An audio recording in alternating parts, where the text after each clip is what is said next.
ओम शांति। बाबा good morning. आज बाबा के 19 अक्टूबर 2023 के महावाक्य हैं। बाबा ने सार में कहा, मीठे बच्चे, पढ़ाई कभी भी मिस नहीं करना।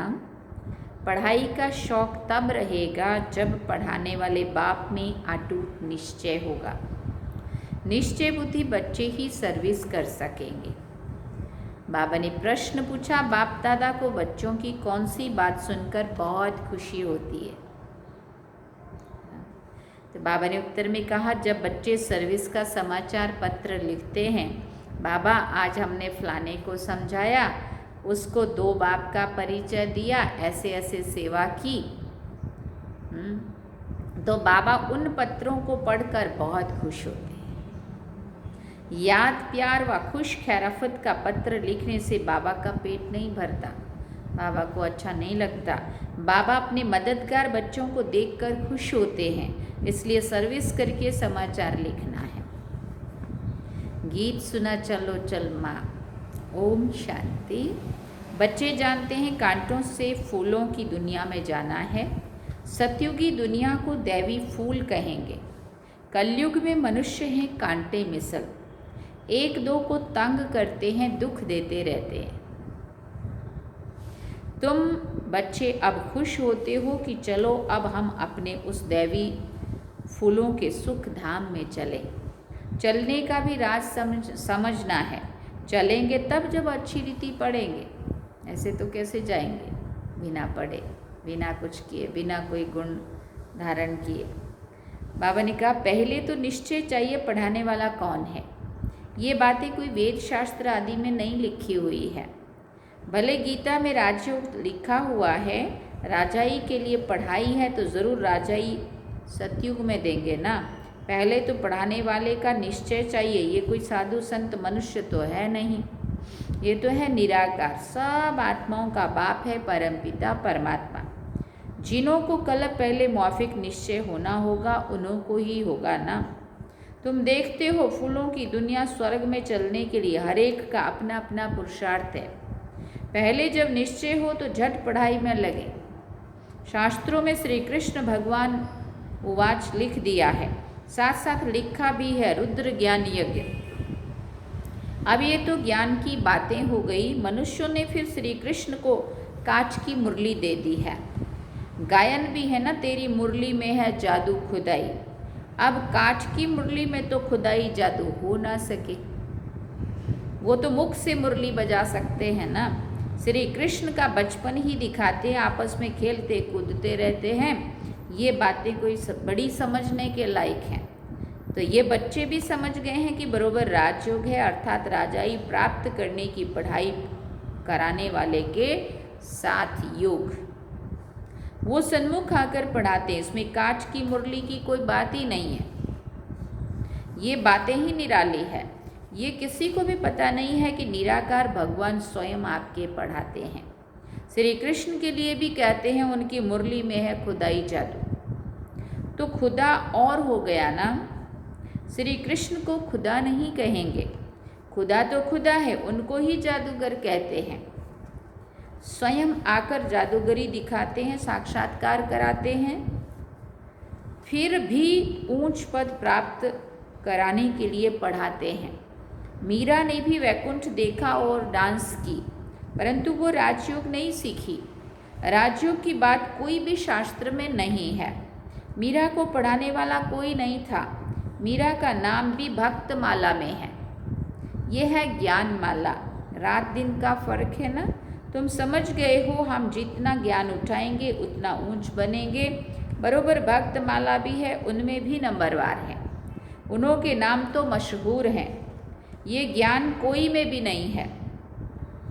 तो समझना चाहिए ये ज्ञान देने वाला वो अथॉरिटी बाप है, जिसके लिए कहा जाता है ब्रह्मा मुख कमल से ब्राह्मण रच। उन्हों को भी सभी वेदों शास्त्रों का सार सुनाते हैं।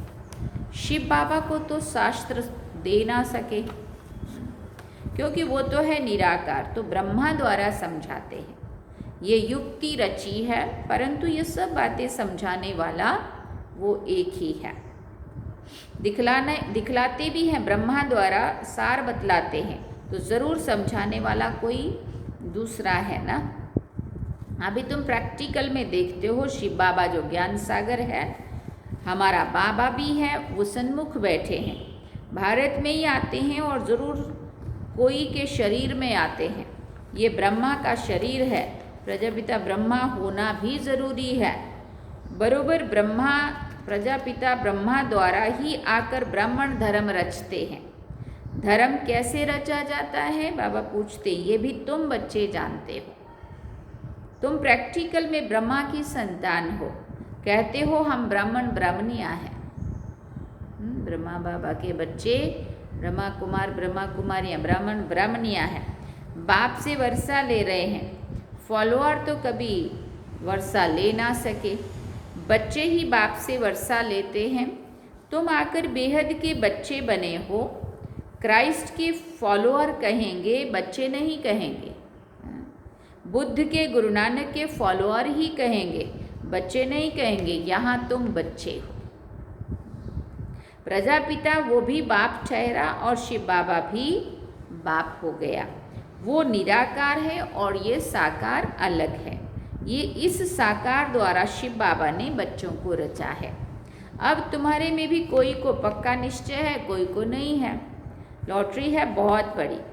तुमको अपने शरीर निर्वाह अर्थ कर्म भी करना है और फिर ये ज्ञान भी सीखना है। उस पढ़ाई में बहुत मेहनत करनी पड़ती है।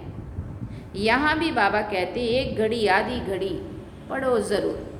उसमें पढ़ाई में तो देखो कितनी मेहनत, एक्स्ट्रा ट्यूशन भी कराएंगे, है ना, और कितना रात दिन बिठा के रखेंगे पढ़ाई में। और बाबा कहते यहाँ भी ये पढ़ाई भी पढ़नी है ज़रूर, एक घड़ी आधी घड़ी पढ़ो ज़रूर। अच्छा कोई कारण से रोज़ नहीं पढ़ सकते हो तो पहले 7 रोज़ पढ़कर फिर मुरली के आधार पर चल सकते हो। जहाँ सेंटर नहीं होते हैं, उन लोगों को दूर पड़ता है, तो बाबा कहते तब तो मोबाइल व्हाट्सएप ऐसा भी कुछ नहीं था, पोस्ट भी मुरली भी नहीं मिल पाती थी इतना। लेकिन फिर भी बाबा कहते 7 रोज का कोर्स अगर किया है तो कम से कम बाबा को याद तो कर सकेंगे। लक्ष्य पकड़ लिया, बाकी है डाल पत्ते आदि को समझना, वो भी सब चक्र में आ जाता है। तुमको 84 जन्मों का राज भी समझाया है। झाड़ में है डिटेल, चक्र में है नटशेल। समझाया भी है ये वैरायटी मनुष्य सृष्टि के धर्म है। पहले एक धर्म रहता है, फिर वृद्धि होती है। झाड़ भी दिखाया है कैसे फाउंडेशन लगता है, कितना सहज राज है। ड्रामा और झाड़ को समझना है, बुद्धि में धारण करना है और फिर दूसरों को भी समझाना है। 2 बाप की पॉइंट तो ज़रूर समझानी, आत्मा का पिता और शरीर का पिता, ये 2 बाप की बात तो ज़रूर समझानी है। बेहद के बाप से स्वराज्य मिलता है, इसलिए राजयोग ज़रूर सीखना पड़े। परमपिता परमात्मा ही स्वर्ग की स्थापना करते हैं, जिसको श्री कृष्णपुरी भी कहते हैं। कंसपुरी में कृष्णपुरी स्थापन हो ना सके, इसलिए संगम रखा हुआ है। तुम बच्चों के लिए ये संगम युग है, बाकी और सबके लिए कलयुग है। तुम ही संगम से फिर सतयुग में जाने वाले हो, ये निश्चय चाहिए। अभी हम संगम पर है, संगम युग याद रहे तो सतयुग भी याद रहे और सतयुग स्थापन करने वाला भी याद रहे।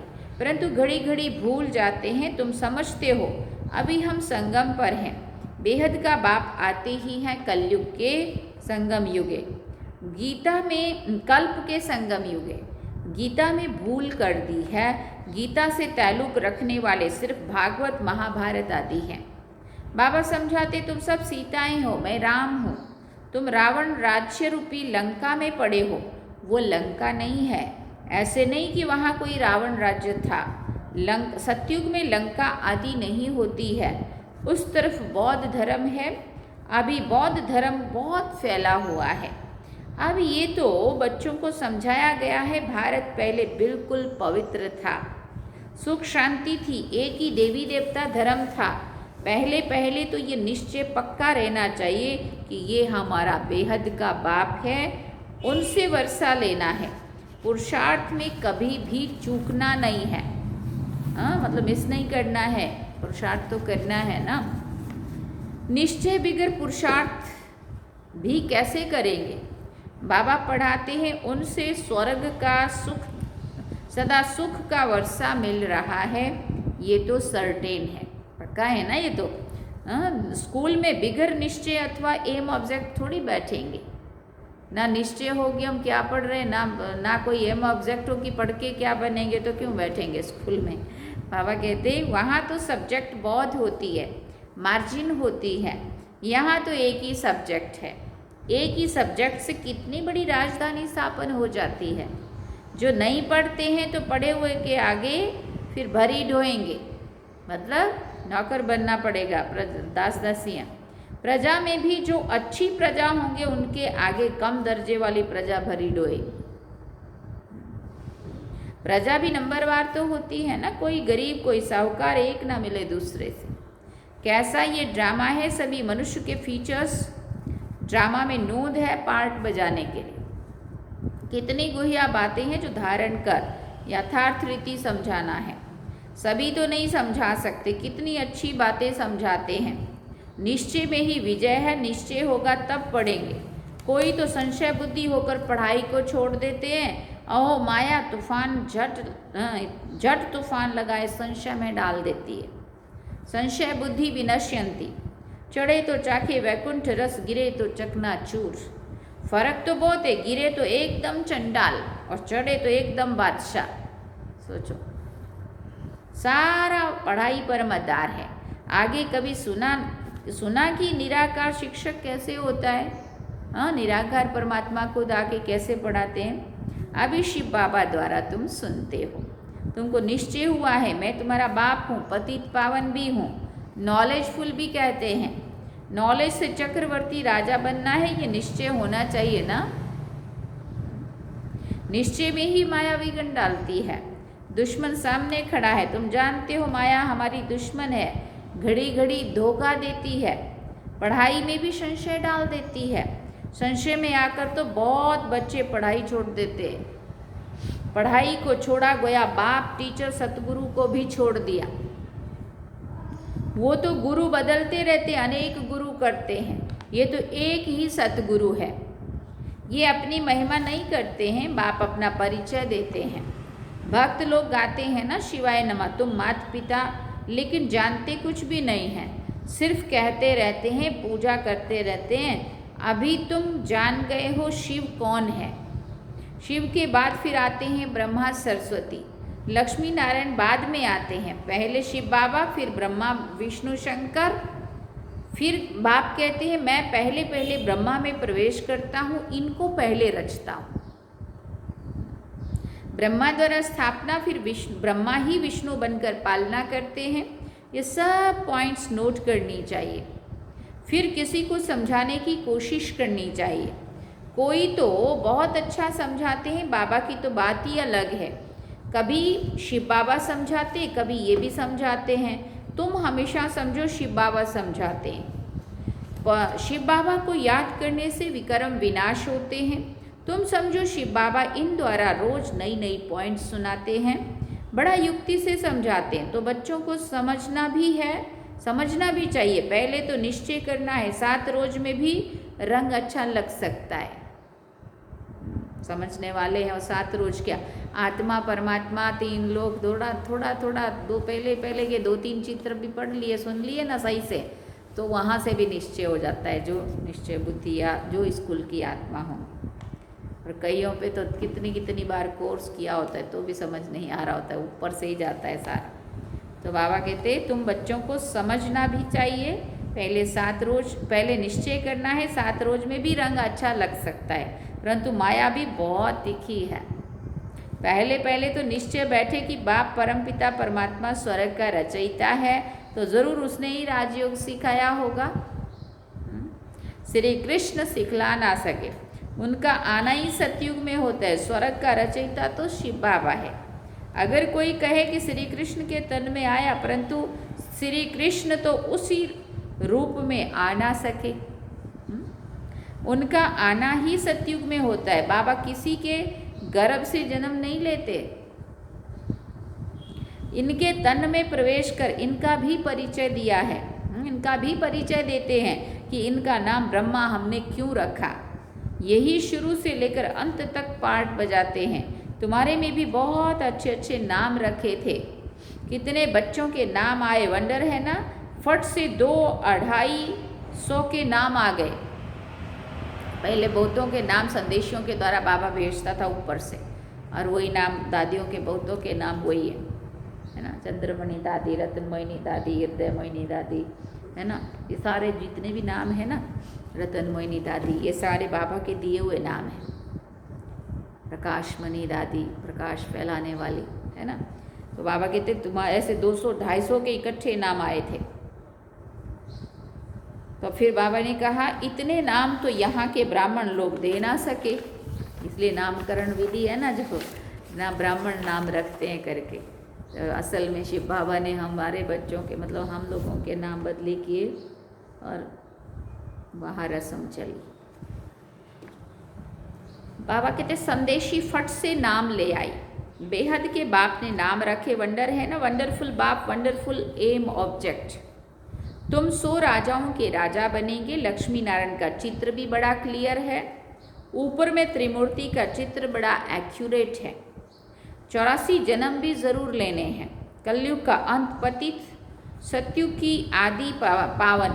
बच्चों को सर्विस का सबूत देना चाहिए। बाबा हमने भी ये छोटे छोटे पर्चे छपवाए, ऊपर में शिव, त्रिमूर्ति और 2 बाप का परिचय हो। ये पॉइंट ज़रूर होनी चाहिए। ऐसे ऐसे पर्चे छपवा कर खूब सर्विस करके समाचार देना चाहिए, तब बाबा की दिल पर चढ़ेंगे। चिट्ठी सिर्फ खुश खैराफत की नहीं, सर्विस करके समाचार लिखना है कि बाबा ये सेवा की।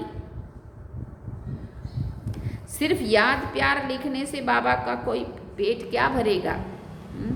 आज फलाने को समझाया, आज पति की सर्विस की, बहुत अच्छा खुश हुआ, ऐसे ऐसे सर्विस की। समाचार बाबा को लिखना है। 2 बाप की पॉइंट मुख्य है। बेहद का बाप है ही स्वर्ग का राज्य भाग्य देने वाला। तुम कितने मीठे मीठे बच्चे हो। बाप समझाते ये सब एडॉप्टेड चिल्ड्रन हैं। इतने सब तो धर्म के बच्चे हो नहीं सकते, इतने सब तो धर्म के बच्चे ही हो सकते हैं, है ना। वो धर्म के फॉलोअर्स होते हैं, यहाँ तुम बच्चे हो। बाबा भी ऐसे बच्चों को देखकर खुश होते हैं। ये सब हमारे बच्चे हैं, अभी अंत का पार्ट बजा रहे हैं। स्वर्ग की स्थापना में मदद करने के लिए मेरे साथी बने हैं। ये है रुद्र शिव बाबा का राजस्व अश्वमेघ ज्ञान यज्ञ। शिव बाबा स्वर्ग की स्थापना कैसे करते हैं?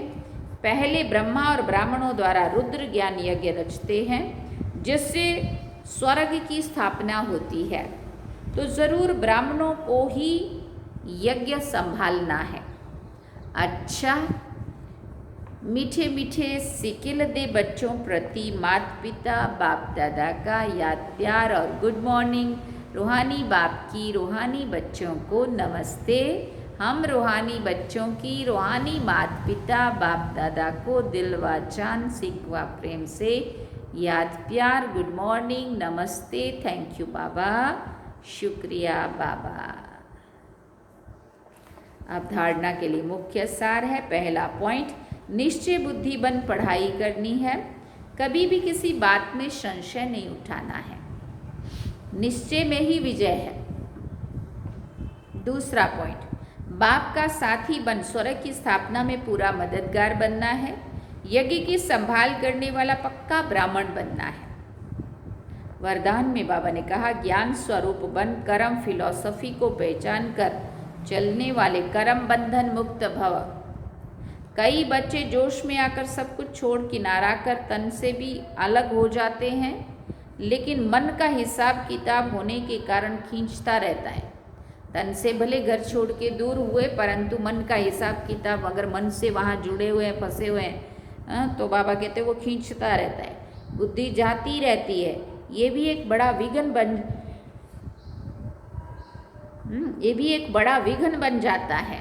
इसलिए कोई से भी किनारा करना है तो पहले निमित्त आत्माओं से वेरीफाई कराओ, क्योंकि ये कर्मों की फिलॉसफी है। जबरदस्ती तोड़ने से मन बार बार जाता रहता है। तो ज्ञान स्वरूप होकर कर्म फिलॉसफी को पहचानो और वेरीफाई कराओ, तो सहज कर्म बंधन से मुक्त हो जाएंगे। स्लोगन में बाबा ने कहा, अपने स्वमान की सीट पर सेट रहो तो माया आपके आगे सरेंडर हो जाएगी। अपने स्वमान की सीट पर सेट रहो तो माया क्या करेगी, आपके आगे सरेंडर हो जाएगी। अच्छा, ओम शांति। सार में बाबा ने कहा, मीठे बच्चे, पढ़ाई कभी भी मिस नहीं करना। पढ़ाई का शौक तब रहेगा जब पढ़ाने वाले बाप में अटूट निश्चय होगा। निश्चय बुद्धि बच्चे ही सर्विस कर सकेंगे। और गीत क्या सुना, चलो चल माँ, कांटों के दूर कहीं फूलों की छाँव में, चलो चल माँ। कहाँ कांटों का जंगल ये दुनिया, फूलों की छाँव, माना हम सत्यों को याद कर रहे हैं। गीत कितने अच्छे अच्छे बने हुए हैं, देखो आप। इसलिए गीत का अर्थ लिखने वालों को भी पता नहीं है शायद, और गाने वालों को भी इतना अच्छा गाया उनको भी पता नहीं, लेकिन बाबा के बच्चों को कितना अच्छा इसमें समझ भी मिलता है, योग भी लगता है, अर्थ भी पता चल रहा है ना। कांटों का जंगल क्या, भी मुरली में बाबा ने कितना क्लियर करते हैं। कांटों का जंगल है और जंगल में रहने वाले, एक दूसरे को दुख देने वाले, कांटा लगाने वाले कांटे, है ना। तो ये थी बाबा की मुरली आज की। चलते हैं अभी बाबा की याद में। ओम शांति।